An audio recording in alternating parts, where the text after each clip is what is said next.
আরজিকর কাণ্ডের পরেই সিভিকদের কাজ নিয়ে নয়া নির্দেশিকা নবান্নের। অতীতে রাজ্যে সিভিক ভলেন্টিয়ারদের বিরুদ্ধে উঠেছে একাধিক অভিযোগ। আরজিকর কাণ্ডের পর নতুন করে প্রশ্ন উঠছে সিভিক ভলেন্টিয়ারদের নিয়ে। নিয়ম অনুযায়ী সিভিক ভলেন্টিয়াররা শুধুমাত্র পুলিশের সহকারী হিসেবে কাজ করতে পারবেন। খাতায় কলমেই সিভিক ভলেন্টিয়াররা পুলিশের সহযোগী মাত্র। আইন অনুসারে তারা কোনো তল্লাশিতে যেতে পারেন না।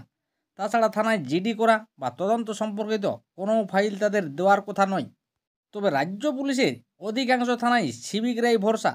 তদন্তের কাজ বা কেন্দ্রের বিভিন্ন পোর্টালে ডেটা আপলোড করা সহ বহু কিছুই করছেন তারা থানায় বসে। সিভিকদের দিয়ে কী ধরনের কাজ করানো হচ্ছে আরজিকর কাণ্ডের পর তার তথ্য সংগ্রহে উদ্যোগী হয়েছে নবান্ন। রাজ্যে পুলিশ কর্মীর সংকট, তাই রাজ্য সরকার সিভিক ভলেন্টিয়ার নিয়োগের সিদ্ধান্ত নেই।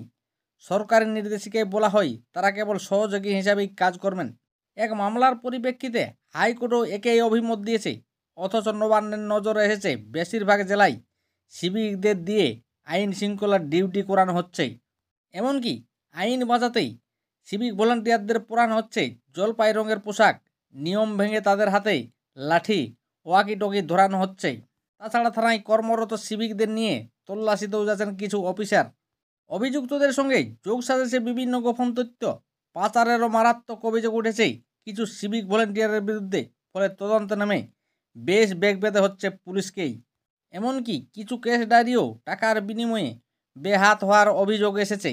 সব মিলিয়ে প্রশাসনকে বিপাকে পড়তে হচ্ছে সিভিকদের নিয়ে।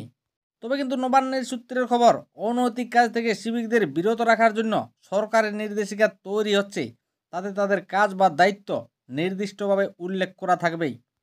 তবে এই সিভিক ভলেন্টিয়ারদের নতুন নির্দেশিকা কবে জারি করে নবান্ন, সেটাই কিন্তু এখন দেখার বিষয়।